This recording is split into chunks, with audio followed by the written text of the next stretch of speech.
For the best liberty-oriented talk 24/7, visit LRN.FM.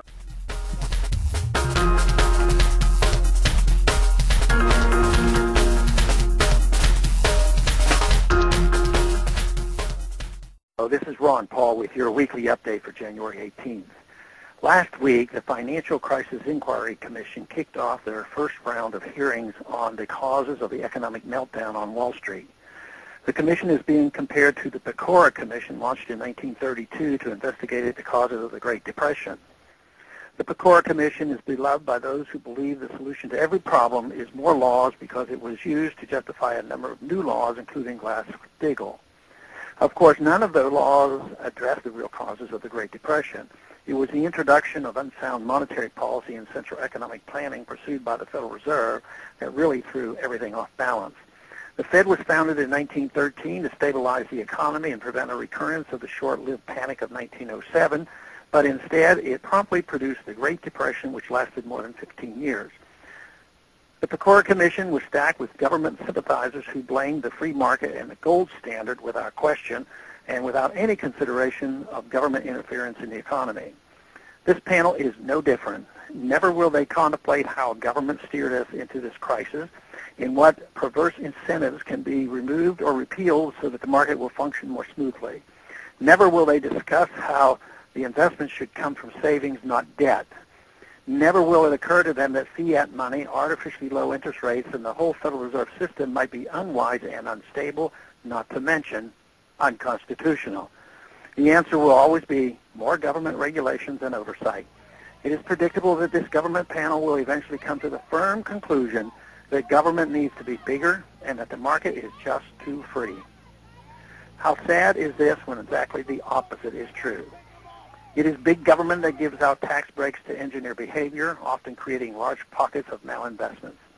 It is government that created the FDIC and the Fed as the lender of last resort that encourages moral hazard.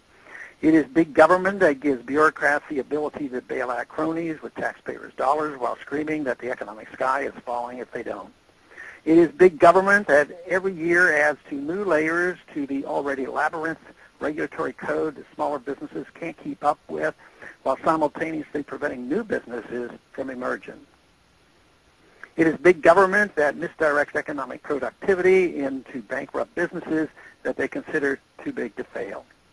If this panel was serious about understanding the root of the problem as they claim to be, they would have people testify who understand the crisis and saw it coming. To my knowledge, none of them have received a phone call. The problem is those people would say too many things the government panel would find inconvenient. They would point fingers at too many of the states anointed. They would recommend getting government out of the way of the free market and getting back to simply protecting contracts and punishing fraud. But the biggest fraud is perpetuated by the Federal Reserve. No one on this panel takes that viewpoint seriously. Instead, they will be asking people who are still scratching their heads as how they could have missed the housing bubble and what new regulations they can put in place to prevent future bubbles. Thus, I don't expect much real wisdom to come out of this current investigation.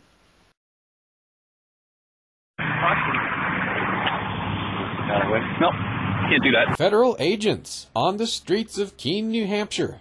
They're investigating reports of an unlicensed radio station said to be broadcasting LRN.FM.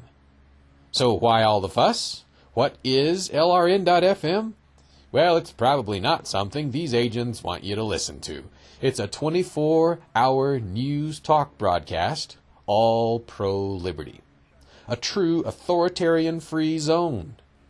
Tune in at LRN.FM to listen or broadcast their signal. LRN.FM.